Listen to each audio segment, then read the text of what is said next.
So I'll just start with Barbara. Maybe Barbara, if you want to introduce yourself and what you'll be speaking about today. Perfect, thank you. My name is Barbara Grabher. I am a lecturer at the University of Brighton, and I will be speaking today about human environmental relationships in event-based regeneration with a focus on the Austrian case study of Salzkammergut, European Capital of Culture 2024. Perfect, great. Nourhan, could you give us an introduction? Yeah, hi everyone. This is Nourhan. I'm a feminist urbanist, a lecturer at the Academy of the Architecture in Amsterdam.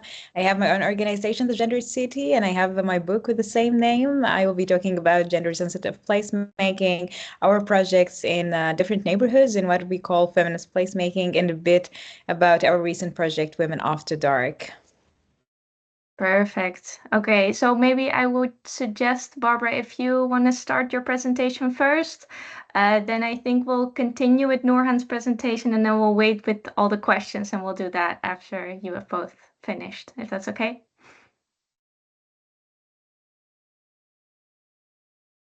I'm going to go straight in and upload my presentation as well. Sorry. Are you able to see? Yes, I think we can. The full screen presentation. Yeah. Okay, perfect. Wonderful. Thank you. Thank you very much for the invitation to be here. I'm really looking forward to having further conversations about this. I'm in the middle of writing up, kind of finding my foot within all the data. I had a very intense fieldwork period, as you can imagine, last year, with 2024 being the midst of the celebration. And I would like to share today some key learnings from my ongoing project Between Culture and Salt, which explores human environmental relationships in event-based regeneration processes of Salzkammergut, European Capital of Culture 2024. I specifically use an Anthropocene link and will explain those terms a bit further in detail. But what I want to first highlight is what you see currently on the slide. First of all, I would like to tackle the question of the Eventhropocene, which is a rather funny wordplay, combining the question of events with the question of Anthropocene, and which I actually don't own myself, but I have to thank a student of mine who participated in my module Thinking Events Through the Anthropocene at the University of Graz, who came up in one of our exercises with this event, with this wordplay, and actually since then has been inspiring me to find out what this could actually mean or how we can make meaning out of it. The other thing that I want to highlight in this first slide is the fact that we're looking here at a very particular picture that doesn't seem like an event at all, but is very much the context in which I do my research. So you see here the Austrian Dachstein Glacier, just from the hiking angle. So we're somewhere on 2,000 meters, looking up to 2,800 to 3,000 meters, which is very much a topographical, a cultural and an environmental identity marker for the region of Salzkammergut, for that region specifically in the Alps, and its representation or its celebration of the European Capital of Culture title. This is going to be further discussed and explored as I go along, but I want to remind you of those two terms because I come back to the question of the Eventhropocene and the question of the glacier or the specific locality in a later point. What I would like to do first of all is to briefly situate my research. Generally speaking, I work within the context of critical event studies and hereby look at questions of event-based regeneration. I summarize this very briefly, just as any event that has to do with questions of development of a region, of a city, of a nation, any kind of questions of revitalization as well. And specifically hereby, my interest goes into the question of the social-cultural value production. So the idea that actually every event is also a tool to make meaning, and the idea that certain meanings are obviously ingrained within the way we celebrate, the way we approach this. Over the years that I've been engaged with this topic or with this question of critical event studies, I first looked at questions of gender, specifically with relationship to the book that has been published in 2022. And moved on into other questions, taking the gender lens with me. And this is why it's actually nice to be combined in this particular presentation, moving with the gender lens into other kinds of questions. So, for example, human environmental relationships, such as in this context, or as well in a new context, I look at cultural relations and cultural diplomacy. I am particularly interested hereby to think now in this example of a European Capital of Culture event through the location itself. So what is the research setting that I'm situated in? Here's as well how to write Salzkammergut, which is quite a mouthful. But I want to obviously think about the particular locality that I'm researching in regards to this value production. And I understand that it might not be a region that everybody is familiar with, so I'm going to spend a brief moment to talk it through. Number one, you have already seen the glacier, you have already seen the mountainscape that it's inheriting in that region. And so obviously with the first picture on the top left, you have a bit of an impression of what am I actually speaking about when I speak about the Salzkammergut region. It's actually a really specific topographical landscape. We have loads of different kind of mountain ranges, freshwater lakes that are determining the way the valleys are spreading. And the region itself actually is continuously in debate. Where does it start? Where does it end? There's not a clear kind of cut. There's different valleys that connotate and associate themselves with, and others that try to distance itself as well. What is really important, though, is that this region is very much determined by rural characteristics. It's very small towns, very small cities that are in close proximity with each other, but at the same time, sometimes really far apart because of a massive mountain in between. The really important bit on a historical or on a cultural level is now on the next picture in regards to the top right corner, which is the building is representing the summer residence of the former Habsburg monarch, Franz Joseph II, who has massively inputted or influenced the development of the region in the 19th century. So there was in general a wellness trend happening, but particularly Franz Joseph's decision to spend 60 summers in the city of Bad Ischl in the region of Salzkammergut has meant that he not only brought wealth, but he also brought the political elite of the Habsburg monarchy. And to this day, this is a massive debate and a massive discussion within the context of the identity of the region itself. Often contested, sometimes considered quite uncritically, but really interestingly, how much it still forms part of the heritage and of the identity to contemporary times. And the picture on the bottom here that I'm using, that might be probably one of the ones you're more familiar with if I mention Salzkammergut and the particular town of Hallstatt. You might have heard about it. It's also addressed as Venice of the Alps in respect to its contemporary reality in the region with questions of over-tourism. Hallstatt is an infamous example. It used to be very famous for having the oldest salt mine in the world.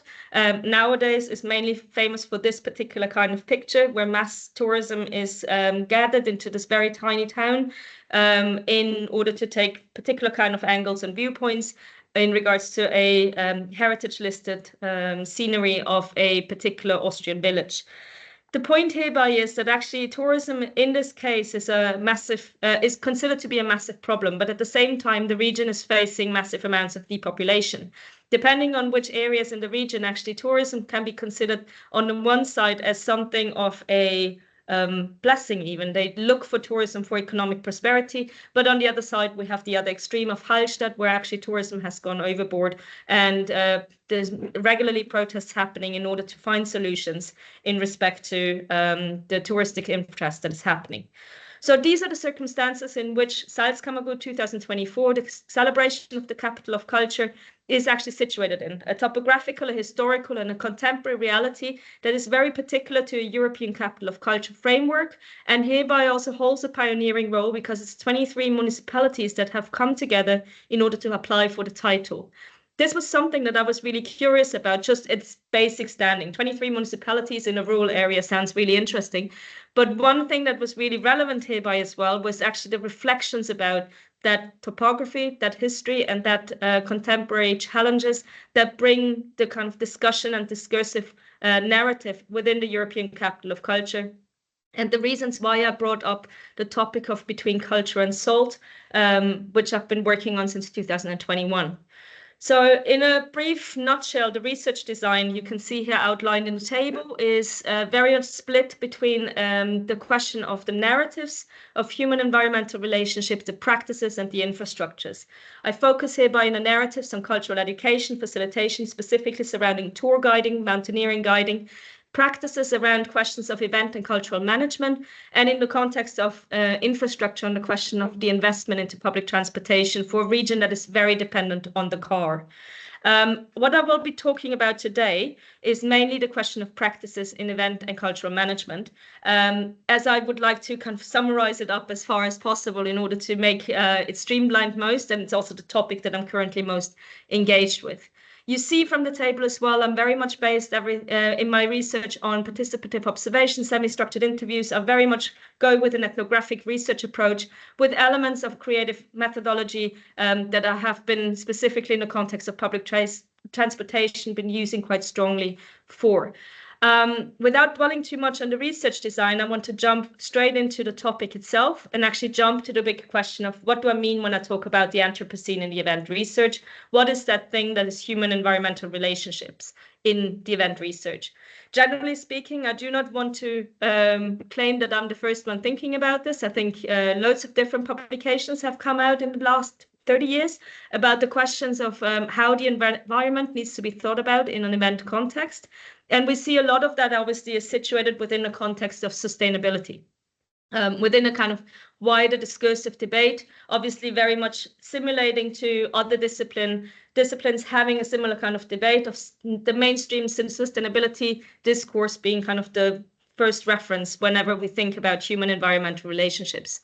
However, I'm getting very attentive to the fact, and I'm not the only one hereby, to think about the sustainability discourse as quite a limited one when it comes to thinking through human environmental relationships in more detail. Hereby, I would like to agree with scholars such as Meyer, Duffy, or Smith, as well as others, and specifically as well as discussions and conversations in other disciplines who actually see a certain kind of limitation within the sustainability discourse. Very simply said, we can see that actually one of the key limitations hereby is that we constantly think about how to make events more sustainable without actually questioning the event itself. And this was something that I was really attentive to when it came to the European Capital of Culture in Salzkammergut itself, because one of the first promises that was made within the bid book was actually that this would be a different kind of event because of its different settings in terms of topography, history, because of the different contemporary kind of conditions. There was a different kind of questioning of how human and environmental relationships could be lived or thought through. And so the Anthropocene notion started to lend itself here in order to think this further through. When I say Anthropocene, obviously this is linking it back to the big debate in philosophy, the big debate in different social sciences and the humanities in general. And I'm very much inspired by Donna Haraway and Anna Tsing's work on regards to this question of what the Anthropocene can mean as a strategy, as a lens, and as a theoretical concept to think about human and environmental relationships thereby. What is really striking to me hereby is the fact that their way of thinking, and it's very much informed by the question of relational thinking, is not to think humans and environments together, but is thinking them through each other. And so understanding those two is not about necessarily putting them next to each other, but actually intertwining them with each other. And this is something that I started to pay attention to in my research in Salzkammergut 2024, in order to dive deeper into what this could mean when we come to the point of the event context. So with my research happening in Salzkammergut 2024, I obviously need to be attentive to the fact that sustainability was big on the agenda. The fact that it is a very sensitive, fragile environment that we're situated in. I mean, the Dachstein Glacier is, as any other glacier in the world, absolutely melting and having drastic consequences for the environment surrounding it. This kind of question put immediately into perspective that sustainability and human environmental relationships need to be acknowledged, need to be addressed within the context of this event. And really interestingly as well, in one of my first conversations with an organizational member of the committee, I was told that if they wouldn't be considering human environmental relationships or sustainability in the contemporary context of event management and arts and culture management in Austria, it would be kind of like an embarrassment, because this is the common kind of discourse that can be seen happening. However, I do think that there's certain kind of interesting sides to it as well. It's not just that they wanted to avoid an embarrassment, but they did really invest into questions such as accreditation through Austrian initiatives for sustainability in regards to arts and culture, but also setting minimum standards for sustainable event management for all their project partners and actually checking on controlling on them.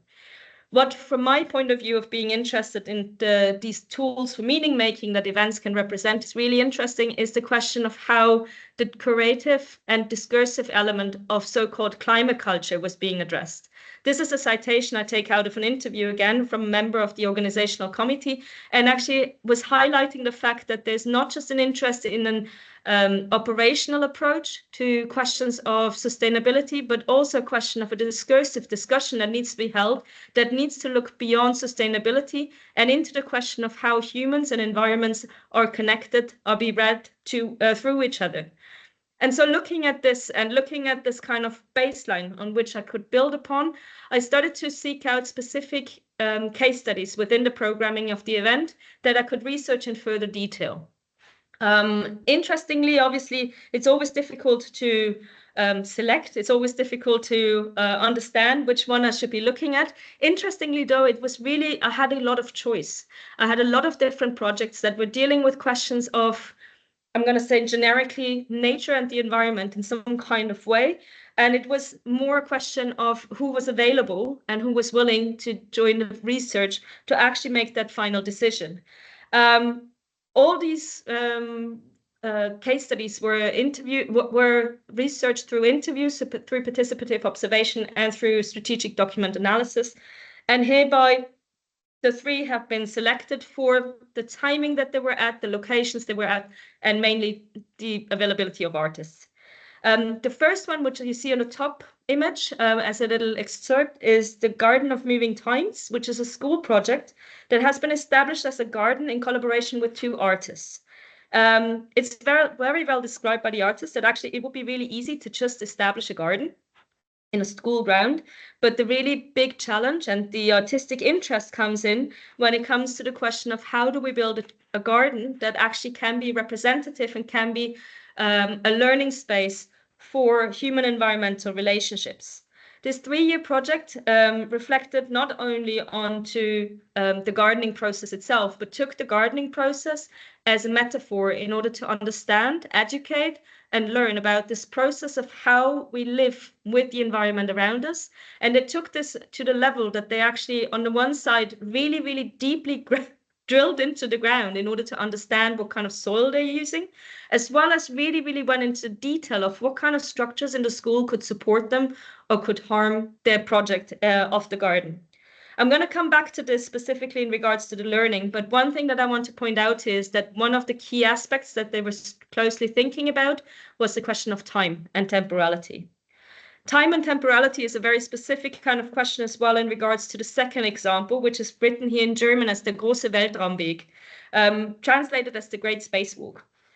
When I asked initially the artist of how to best describe the Great Spacewalk, he answered with a little pause and said, actually, you can't describe it, you have to experience it.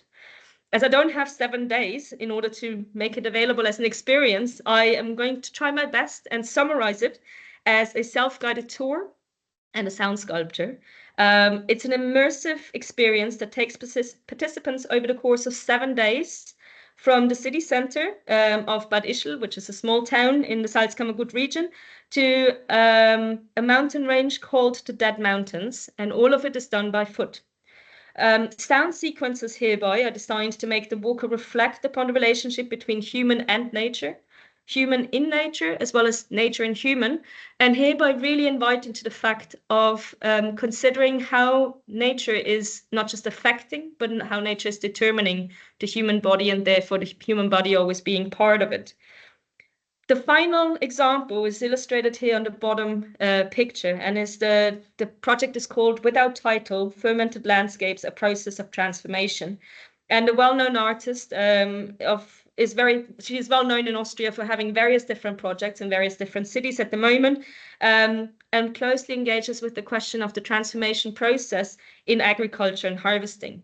Her strong dedication hereby is onto the alteration of fertile land. So by leaving fields and often round circles untouched, by interfering only as little as possible, she is trying to see how land is developing, is changing, is transforming, sometimes even fermenting in certain kind of ways. The learning about environmental processes is central to the project, and hereby acknowledges not only human environmental relationships, but also the core aspect of agriculture of how to relate human environmental relationships to each other through the practice of knowledge creation, knowledge sharing that creates that transformation of soil. These three examples were then used in order to draw some key learnings from all three of them on how human environmental relationships can be read through each other using the Anthropocene lens. And interestingly now is the fact that in all three examples, there were at least three, I'm only going to talk about three today, at least three elements that were really key to all of them that I think are key learning processes for event management in general. The first one is the question of responsibility. All of the projects very strongly spoke about the question, the call even for responsibility. While I don't have the time to go into all the details here, I think I want to particularly point out to the great spacewalk, who makes it very deliberate in the sense of the first sound sculpture actually in the church of Bad Ischl is ending with the sentence, "What does it all have to do with me?" And this sentence, readily reflected with the artist, was very much the grounding sentence of it all. The idea is that actually, as soon as one enters into a awareness and understanding and acknowledgement of human environmental relationships, one holds responsibility. And this responsibility is what all the artists very strongly wanted to carve out and made centerpiece in all of their work. The second point is the learning and the knowledge. This has already been addressed in regards to the question of how agriculture is being shared through knowledge, but specifically interesting in the context of the work of the project without title, Fermented Landscapes, because the artist, very inspiringly to me, was drawing upon knowledge that was deeply ingrained with her. Having grown up with an agricultural practice throughout her childhood, every single time she dedicates herself to her artwork, she's continuously doing an homage to her ancestors, particularly her parents, who knew all of these things that she is now learning, but were never valued for that kind of knowledge. So that question and that responsibility again for learning and knowledge is something that draws through all different kinds of case studies and really shapes that question of how human environmental relationships are being lived through those selected case studies in the context of Salzkammergut 2024. I finally want to reflect upon as well on the temporality of these events. And I think this is one of the key learnings in regards to the Anthropocene and one of the key learnings that make this Eventhropocene term come real. The fact is that actually time was always a conflicting matter. Time was conflicting because on the one side, it was a big dispute in the artistic creation with all this growing, all this kind of a very sensitive engagement with a non or more than human entity. Time was not measured or done in the same kind of way. On the other side, all of the artists actually engaged with time in a certain kind of way that they wanted to measure it differently. They wanted to find a different kind of way of how we can think about temporality given the different circumstances, given the different context. Considering that events are very time-sensitive entities, it was particularly interesting to see that on the one side, there was a challenge to rigid timeframes, saying, for example, a 7-day hike is part of an event. On the other side as well, some of the examples actually put time right at the center of their event and of their happening. So, for example, the school garden project was all around the question of how to build a human sundial in order to see the human as part of that temporality that it is shaping at the same time. So while at the moment I only highlight brief insights into a very rich data collection, the collective materials actually allow me to shape this word creation of the Eventhropocene for a reconsideration of what the value and the relevance of events are, with equally questioning in what way we can understand events. If human environmental relationships are taken seriously in the context of event-based regeneration process such as Salzkammergut 2024, the Eventhropocene is a playful act that requires a close reading and understanding of the responsibility, the learning and knowledge, as well as the temporality upon which events rely upon. With this, I'm going to come to the end of my presentation. Thank you very much for joining into the discussion. I would like to point out to two publications that have come out in regards to this project. Specifically, the second one, which unfortunately is only in German, is diving into further detail upon the question of how we can think the events through an Anthropocene lens. Thank you very much. Great. Thank you so much, Barbara. That was great. I see there's already a question coming in, but we'll save it and continue on with Nourhan's presentation, and then we'll do the questions afterwards, okay? Nourhan, you have the floor. Go ahead. Yeah, trying to share my screen now. I'm not.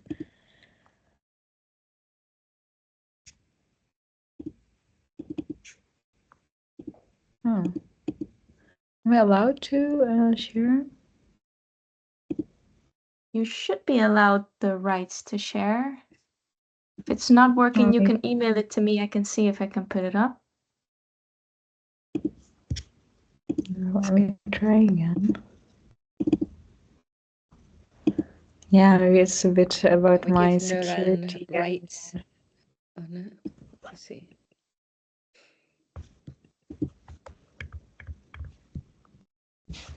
Yeah.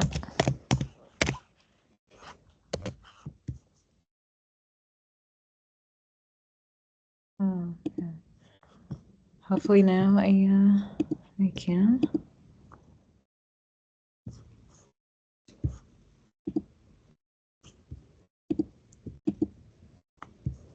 Is it sharing?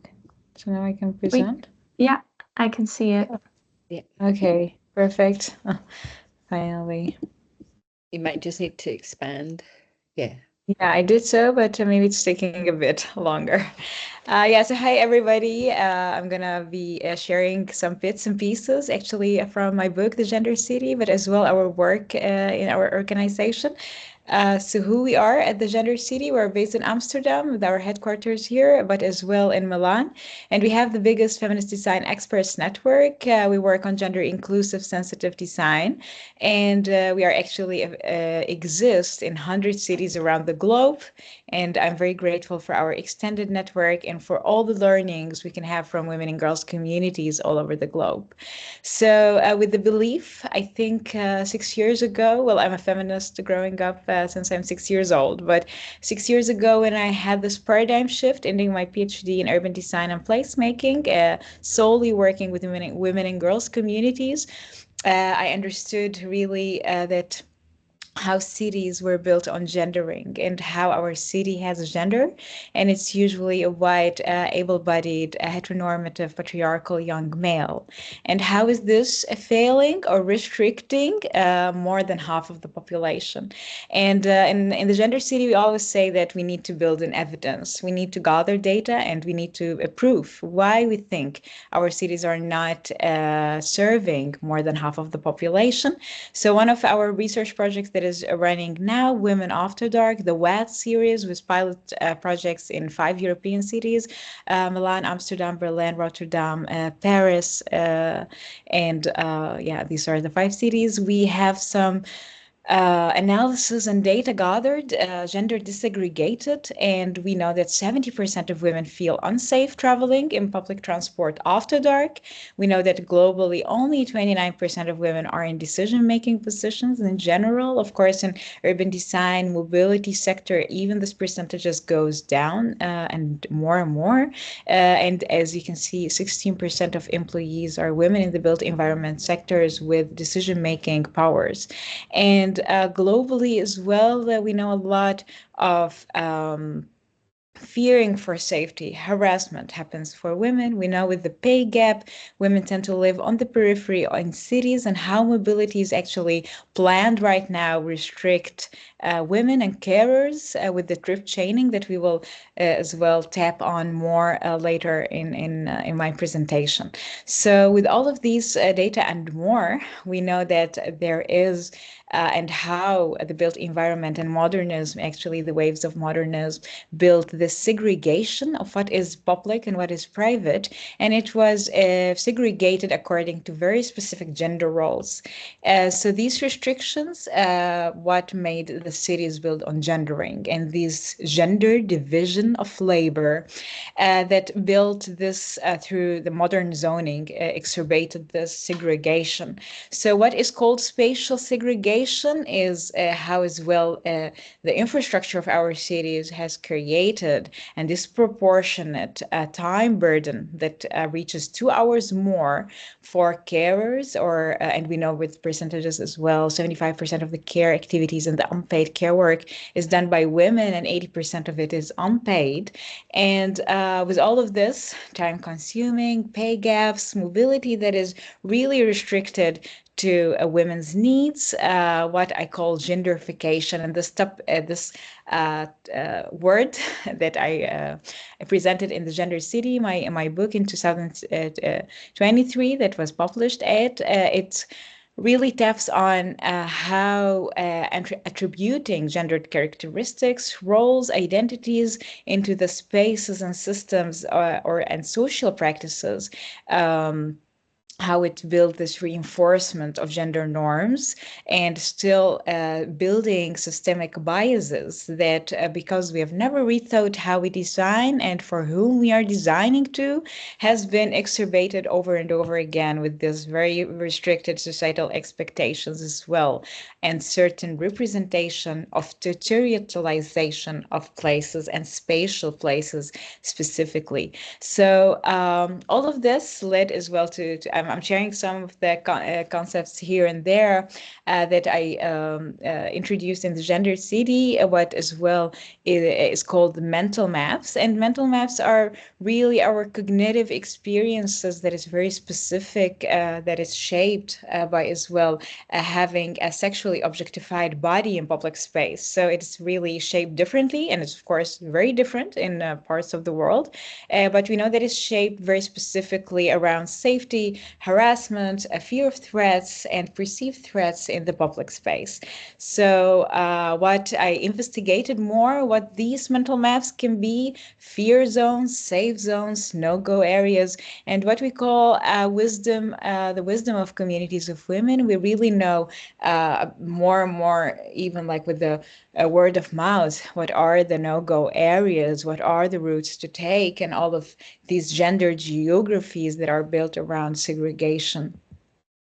So one of our projects actually in the Gender City is feminizing the commons, and it's reimagining shared areas in the shared common, like even public transits, etc. Of course, parks, recreational areas, streets, and even like the very simple curb, how it can be reimagined in a way that is more inclusive and gender sensitive. And this is our partners, actually, Architect Unički, when they did some observations around girls and boys' behaviors in schoolyards.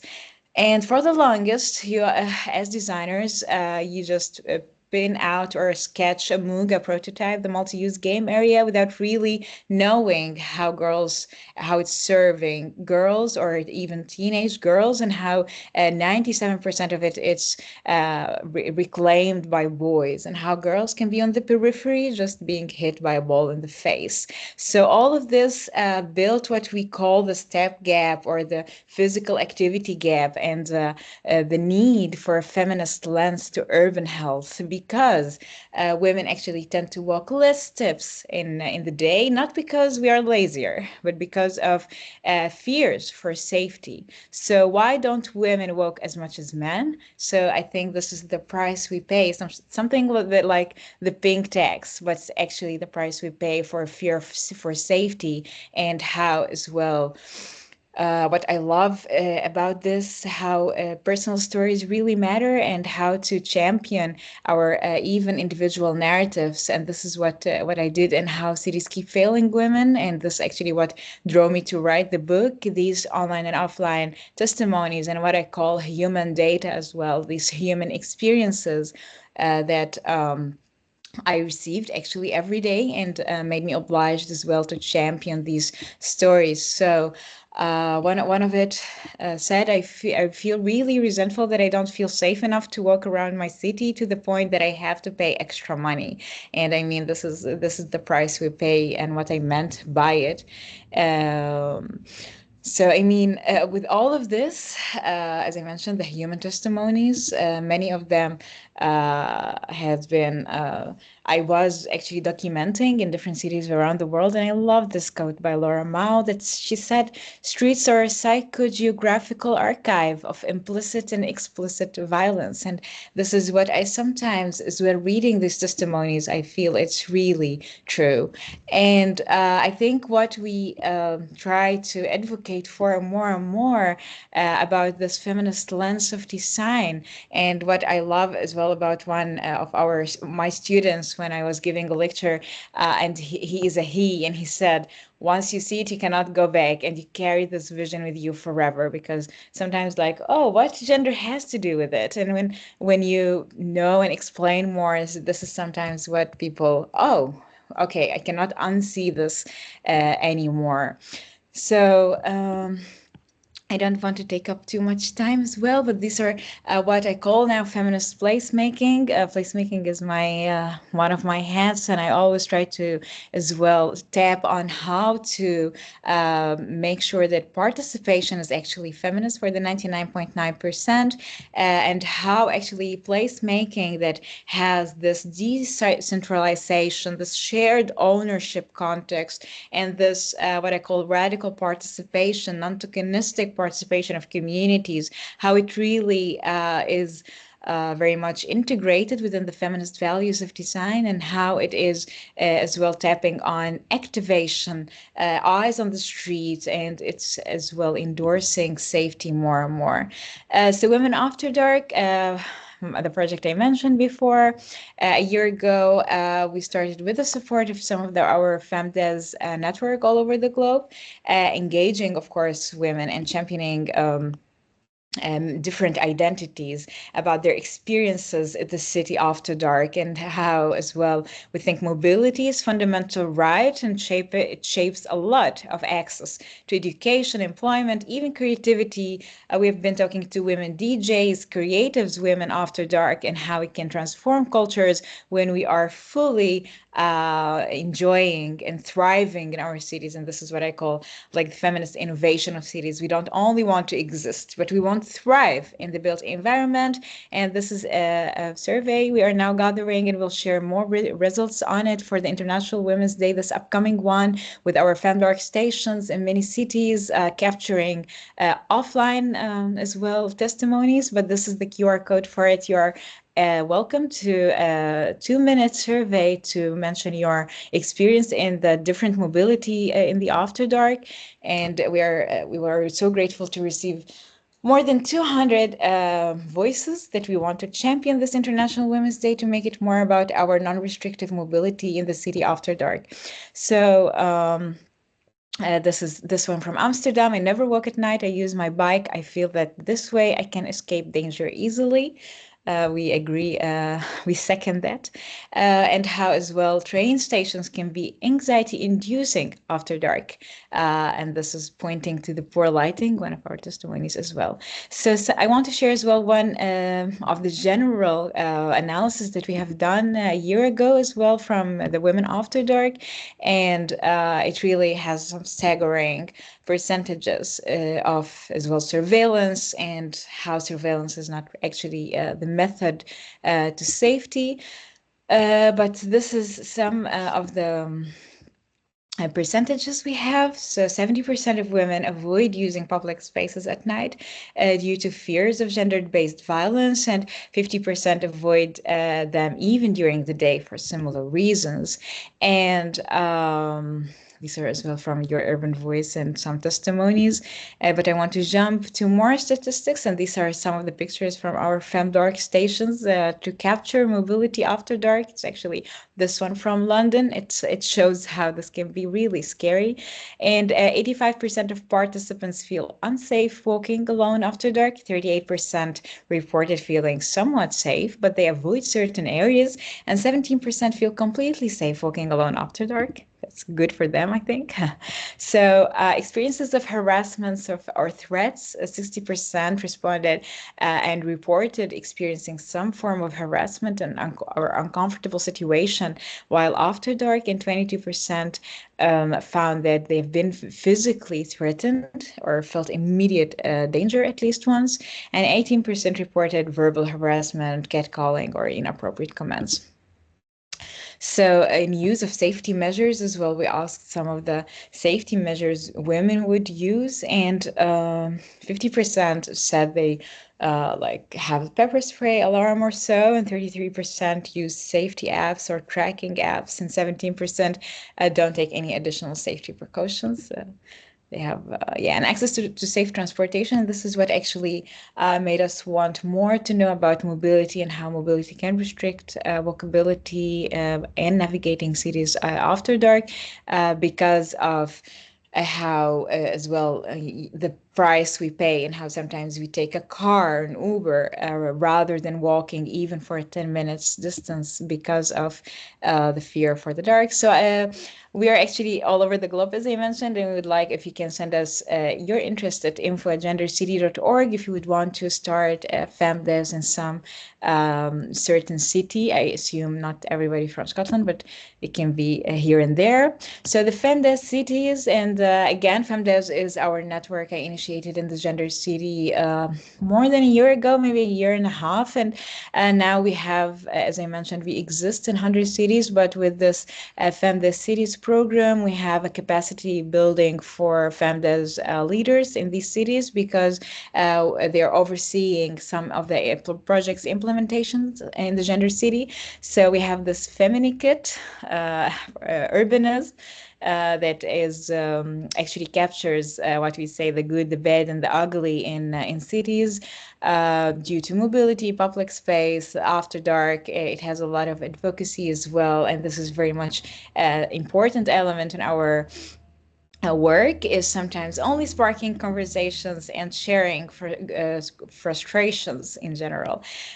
So this is from the Kolkata walks, and this is why I always say it's an opportunity to learn from how women and girls communities can live in different cities around the world, because for us, like we do these walks in Amsterdam or Rotterdam, it wasn't that hard, but in Kolkata, for instance, even women existing in public spaces had curious gazes, hundreds of curious eyes followed us as we walked, especially when discussing incidents of men following one of our participants. This was our network in Kolkata, amazing, brave feminists that are actually steering change. These are some of the pictures they captured while walking, but we as well came to this conclusion, and sometimes they're actually like walking was a powerful method of challenging the urban norms and actually making people get used of more women in streets.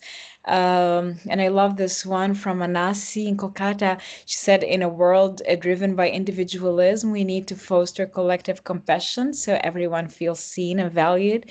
And I think these are some of the values we share in our FemDes extended global network.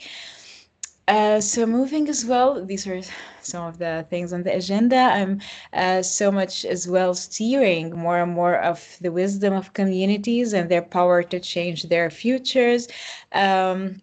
We have done the Fem Urban Atlas of the Gender City, and this is a mapping tool that I really suggest you can scan this QR code and map your city. It's all over the globe, so you can map it on the map. And then there are 5 different elements. It's not only safety, but as well public spaces, amenities that you feel loving in these cities. And you can always, with the slider, slide it to whether it's good or bad, or maybe somewhere in between. So we think that with the Fem Urban Atlas, we can gather this feminist atlas of the whole world, but as well informed by people.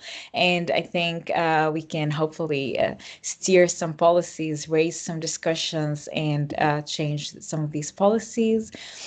So with the feminist placemaking in the gender cities, as I mentioned, we do feminist mapping of communities with the atlas or with the gender glasses, and it's about participation, but as well it relies a lot on how we can have this radical participation and activation.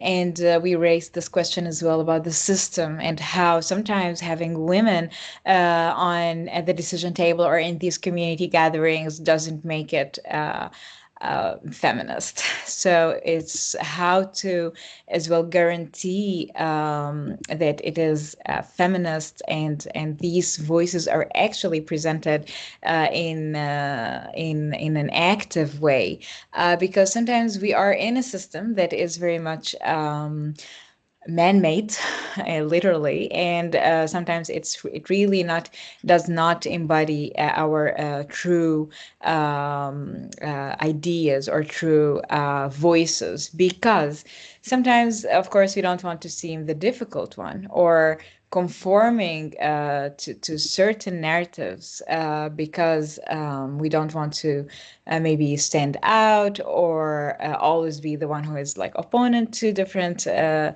certain ideas or so. So sometimes it's really important as well to know how to design a feminist dialogue and how to decentralize, as I mentioned, the conversation to make it more horizontal rather vertical. And it's about like the co-sharing and the circle of opinions and sharing of ideas, and what I call now and exploring the feminist systems and the feminist systems change on how actually the system itself is might be the issue. So it's about shifting the stochastic inclusion. It's not a quota, it's not a checklist, it's not a job to have like a 50-50 presentation, but how actually the system can enable or disable the active participation of different voices. So, and I believe that exclusionary problems cannot be addressed by including women only within an existing analytical framework, but I think the entire framework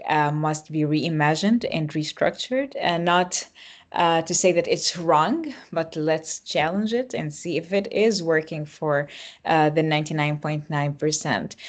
So, and I think that feminist systems really prioritize care, collaboration, accountability, and inclusivity, and it recognizes the value of the shared power, as I mentioned, more horizontal, more decentralization, more redistribution. So, and this is like a whole as well a topic that I don't want to delve into, but we are so much exploring it in the feminist placemaking and our participation dialogue. And the old school patriarchal hierarchies is we hope it can be somewhere in the past. It's the power over versus the power with, and the power with is, in my point of view, a feminist governance to the models of co-leadership. It's the models of accountability models that enable visibility. And yeah, so it's, as I mentioned, fosters adaptability, enhances problem solving, and ensuring that leadership is a dynamic and a responsive process rather than this hierarchical one. And it's an interconnected system of feedback loops. And this is as well why I think that that placemaking and feminism intersected in some of their values, because this is as well a value of placemaking. It's always feedback loops. It's always re-informing communities. So our system in the gender city is actually this one of gender inclusive urban planning, and the system of gender biased built environment with reduced mobility and access and safety leads to economic and social exclusion, leads to lack of agency and representation in planning and design. So in this is the system, I think, in the built environment that we are trying to challenge always and reconfigure and as well refer to like this project is a project perhaps in the reduced access or mobility, etc. So I mean, yeah, please if you want to share more or know more about the FemDes, you can always send at info@gendercity.org or check our website and work. And yeah, thank you so much for having me today and for being here, sharing some snippets of the Gender City work and everything. Yeah, this is pretty much it for me. Great. Thanks so much, Nourhan. That was great. I think I have my colleague here, Bryony. I hope she's still around. I am but still let's around. see. Great. So do you want to lead the questions section of the presentations? Yeah, sure. So again, thank you so much for both your presentations. I think they actually really complemented each other really well. And Marlene and I, when we were trying to put them together, it's worked out great. So I noticed that Barbara, you've been answering some questions in the chat, so that's really helpful. I wondered if anybody has anything they would like to ask Nourhan, maybe specifically, and then we can see if we've got time for a couple more as well.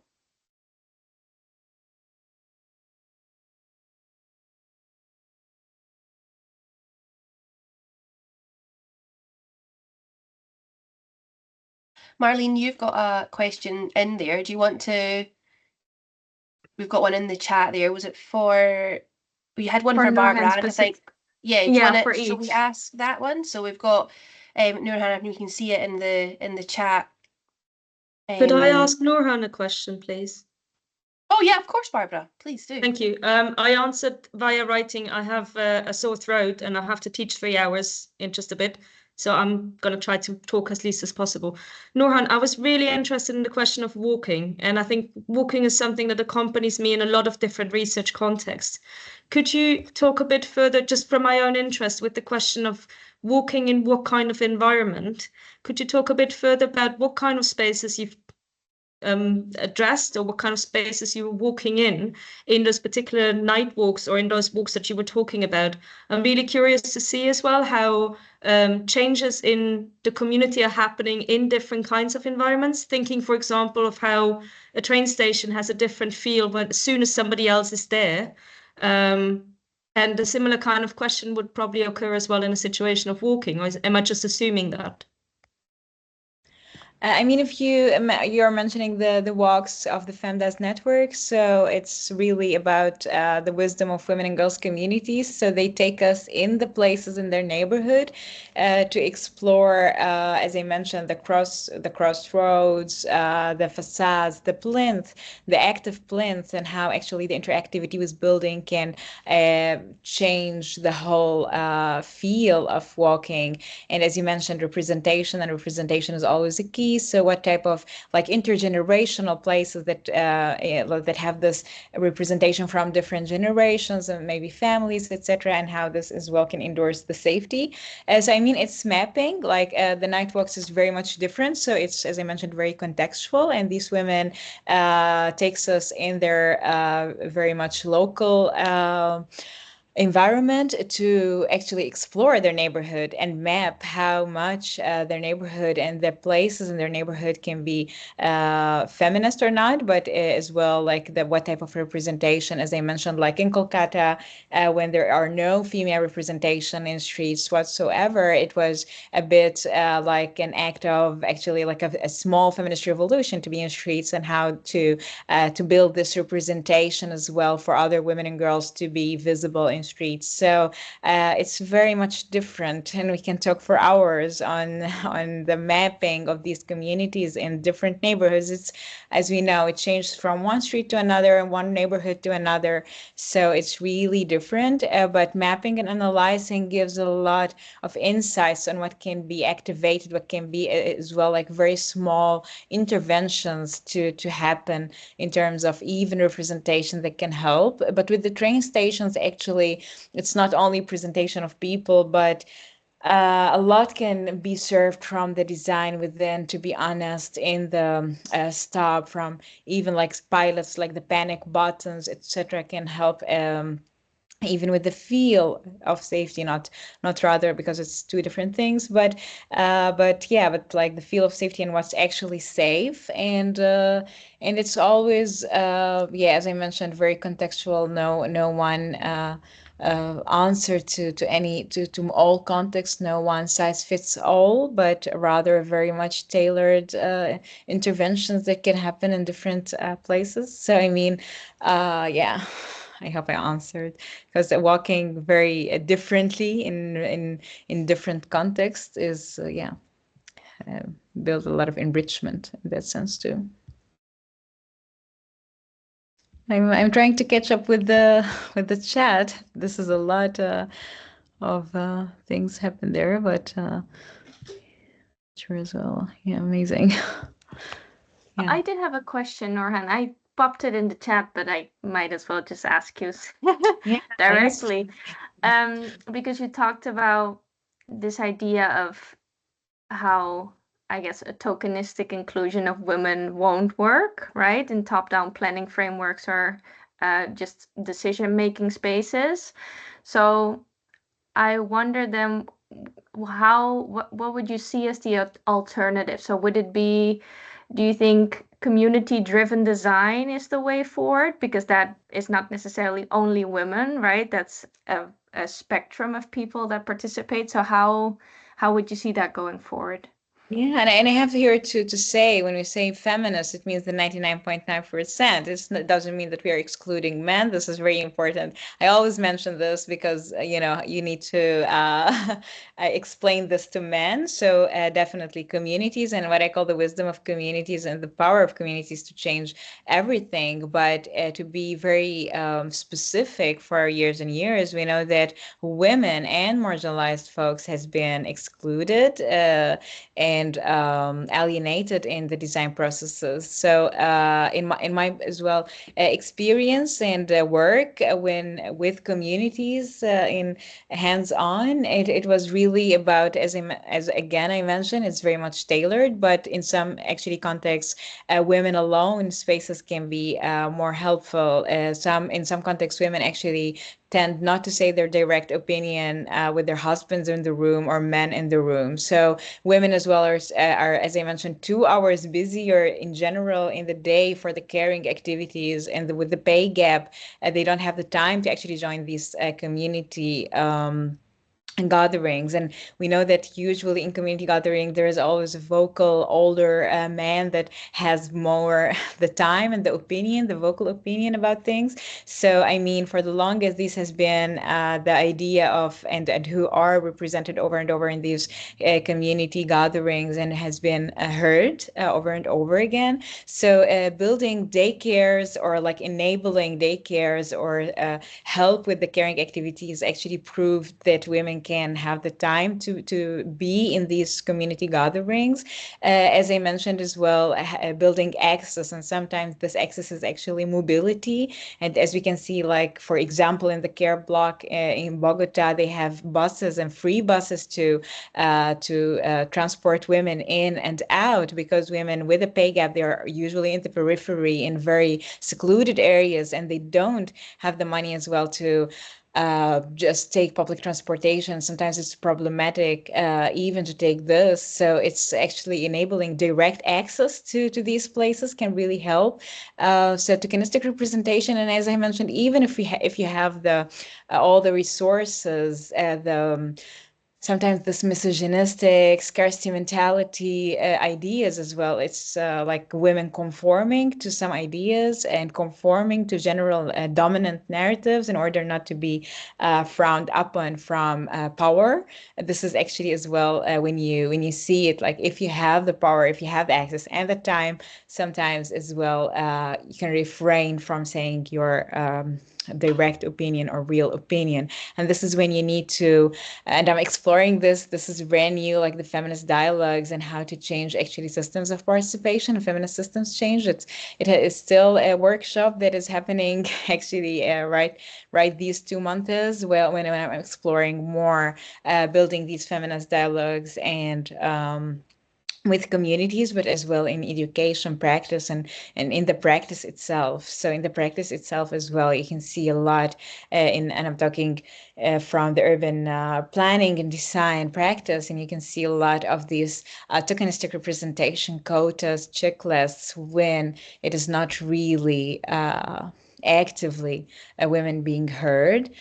So as I mentioned, again, it's very different to what type of community you are talking about, what type of challenges actually women or marginalized folks are facing in their community. But Yeah, you need to know that there are some barriers in how to tackle this, or how to actively see who is not in the room, and sometimes knock on doors, sometimes diversify participatory models. Yeah, so it's not only, of course, men and women, but there are many people with other barriers that, yeah. It's sometimes building checklists and being that radical to include people, and always, like, again, see who is not there, and these are the people you need to reach out for.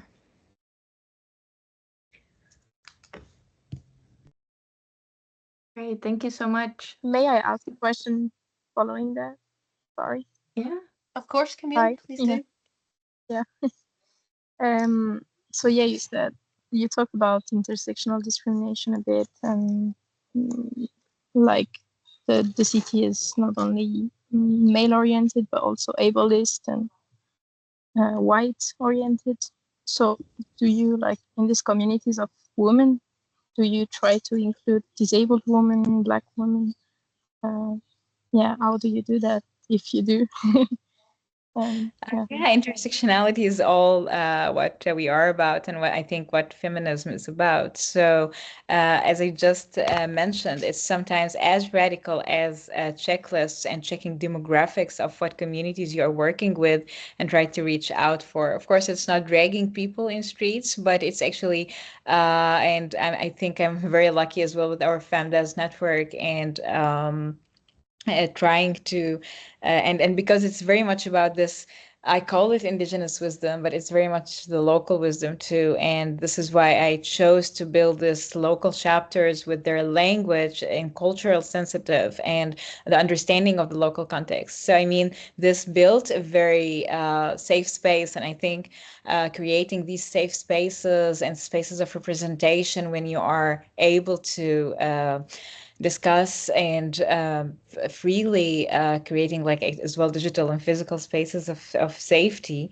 And I think this is pretty much it, and our we call it our safe havens, but it's not only about the built environment and walking in spatial context, but it's about being able to share yourself and your experiences and vulnerability in with as well your local context with the women and people who are trying to empower you.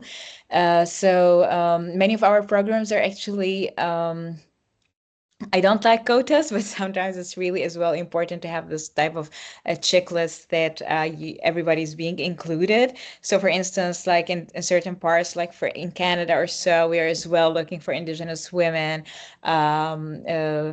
Always yeah, different gender diversity, neurodiversity as well, and we have a lot of the neurodiversity spectrum, and I don't like to call it neurodiversity, but different neuro capabilities. So intersectionality is for sure our yeah, Bible, but I mean, it's as well, you need sometimes to be very much aware of the context you are at, and trying to reach out for the different marginalizing aspects, as we mentioned, and yeah, and we have a lot of men allies too, and we are trying as well to shift these conversations, build these conversations with men, because in my point of view, men dominate actually most of the capital, most of our practice in the urban design, and they need to listen to these struggles and be part of the solution. And this is why as well, it is not women's rooms. It's not only us nagging about issues of the built environment. It needs to be how designers rethink cities and reimagine the commons and spatial design. So this is as well one of our, like, for the longest, it has been maybe 100% women and gender diverse people, but we are really trying to include policy and policymakers and policy changers in the topic, in the talks and discussions, and yeah, being part of the change, because this is as well how I moved to build the movement on a systemic level, and how to make this systemic. So it's not a 3 years project, but it's a lifetime city that we live and die in, and it needs to be inclusive for everybody.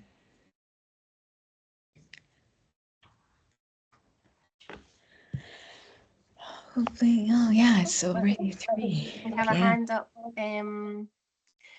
Amina, do you want to ask your question? Hi there. Yeah, thank you very much, both Nourhan and Barbara. Fascinating, and I can see some of the relationships that are covered in both of your subjects, though very different, very diverse. And yeah, my question is for Barbara.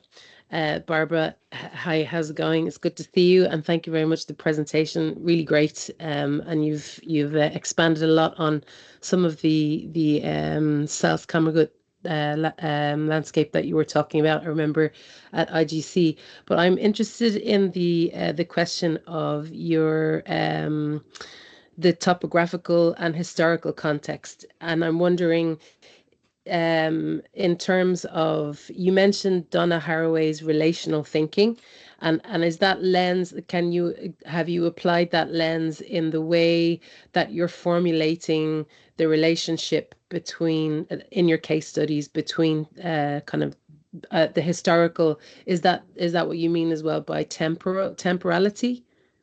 Oh, that's a really good question. Thank you very much. I actually haven't been so obviously the research is very informed by this kind of contextualization within the topographical, within the historical, within the contemporary context as well. And I think It's complex. at the moment yeah. I'm staying at the contextual, and I think this is actually something I need to note down. The relational obviously comes through as well when looking at the question of the histories of those kind of relationships and those kind of elements that are interlinking within that. I have elements within specifically the final case study that I was presenting, where actually this artist is really keen on seeing not just the relationship as something that is in a reciprocity between 1 and 2, but that immediately links to many other aspects. And I think actually you just made me aware that I see it always as a context. I'd never really thought about it as an immediately ingrained relationship as well. Specifically considering the fact that thank you, so there's a lot of critique around the questions that have been asked, the kind of research that has been done on Salzkammergut, because it was very much, obviously, I'm not from I'm from Austria, but I'm not from that region specifically, and it's a very often very stereotyped on how the research was done in that region. But one thing that was always very strongly applauded about was the fact that I was looking at questions of environment and questions of human environmental relationship, because the region very strongly identifies with it. So the topographical, historical, contemporary context actually comes into play at the point where it contextualizes the research. But at the same time, you make me aware I need to build this further into the question of how the relational reading is informed by it, and actually how it shapes the relational reading itself as well. The way I see the topography, for example, as a way of how it's not just carving effect of it's not just a relationship that is built because there's a mountain range between two cities, or villages, but actually there's more to it than that. And I think there's further relational thinking needed in regards to that. Thank you very much for that question. To go further into depth about. No worries. It's just I found the 3 cases, they're quite different in their approaches as well, obviously, and that's something that I think really leans into what you're talking about, the meaning making of events. Obviously, there are 3 separate parts of a bigger picture, and how those 3 separate parts may relate to each other also, because if people are maybe going from one, maybe not the schools project, but maybe from the walking project to other aspects that are on offer in the round kind of the culture capital experience. Yeah, I was just interesting to see how the temporality aspect came through for you as you progressed, because it's something that I'm also, as you know, I'm looking at festivals here in Ireland, and I also find that the temporality aspect is like this really big part of it, but there's just so much in what, and the ethnographic side of it, you know, there's an argument about, you know, these very short span events. You know, is it real ethnographic study? But you know, if the event is short, but they're these very intense cultural experiences that are segmented by time, by virtue of the nature of what they are.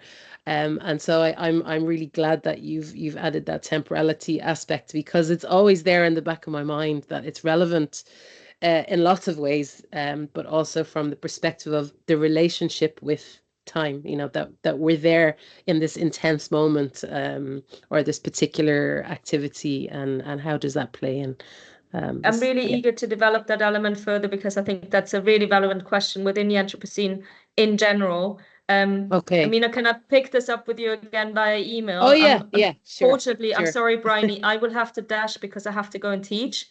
But thank you very much for the comments and for the questions explicitly as well in the chat. I have taken note of them. They're really good to think further. Thank you for that. Sorry for having to dash. Thank you very much for being invited. Speak to you soon. Thanks, Barbara. I think that ends it well, and thank you so much for everybody else joining us today. I hope you've had a nice hour in the middle of your day. I've certainly enjoyed both presentations. So thanks again for joining us. We've got another of our CCSE talks in a month's time, and we'll be sharing that on the LinkedIn and the social media as well. So thanks again. Thanks, everyone.